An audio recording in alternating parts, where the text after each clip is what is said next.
प्रामाणिक व्यक्तींची किंमत कधीच वेळेआधी समजत नाही. त्यांची किंमत एकतर वेळ आल्यावर समजते, नाहीतर वेळ निघून गेल्यावर समजते. कोण नाही कोणाचं म्हणून कोणाचंही जगणं थांबत नाही आणि कोणी आहे कोणाचं म्हणून कोणाचं मरणही लांबत नाही. कधीकधी मजबूत हातांनी पकडलेली बोटंसुद्धा सुटतात, कारण नाती ताकदीने नाही तर मनाने निभावावी लागतात. राग जास्त अशाच लोकांना येतो जे मनातील व्यथा दुसऱ्यांना सांगू शकत नाही. दिखाव्यासाठी खर्च केलेला पैसा हा वेळ गेल्यावर रडवतो, त्यामुळे वेळी सावध व्हा. या माणसांचं टेन्शन घेऊन आपण खचून जातो, खरं तर तीच माणसं आपल्या नावाने अर्धी भाकरी जास्त खाऊन आरामात जीवन जगत असतात. आयुष्यात कोण कसं वागतं हे लक्षात ठेवण्यापेक्षा त्यातून आपण काय शिकलो हे डोक्यात घेऊन आयुष्यात पुढे जाणारा सगळ्यात उत्तम असतो. मूर्खांशी वाद घालून कोणीही बुद्धिमान होत नाही. मूर्खांवर विजय मिळवण्याचा एकच उपाय म्हणजे त्यांच्याकडे दुर्लक्ष करणे.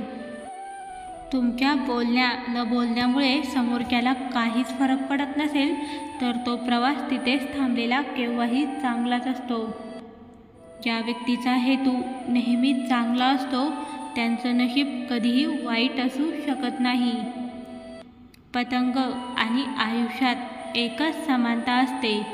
उंचीवर असेपर्यंत कौतुक आणि किंमत असते.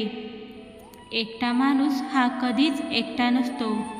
त्याच्यासोबत खूप अनुभव असतात, कारण तो सगळ्यांनाच ओळखून असतो.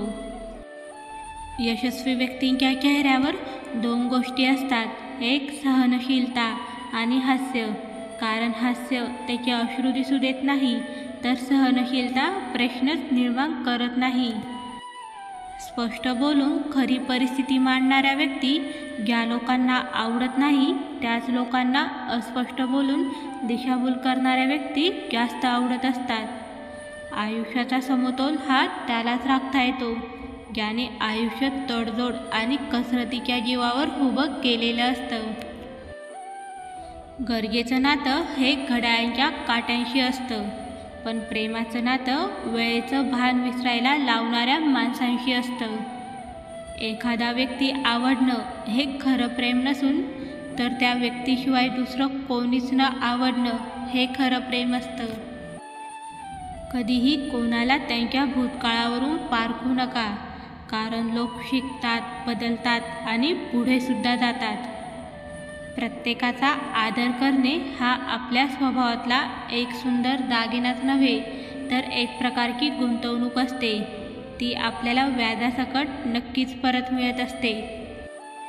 नात्यांमध्ये खूप सुंदर आवाजाची आणि सुंदर चेहऱ्याची गरज नसते.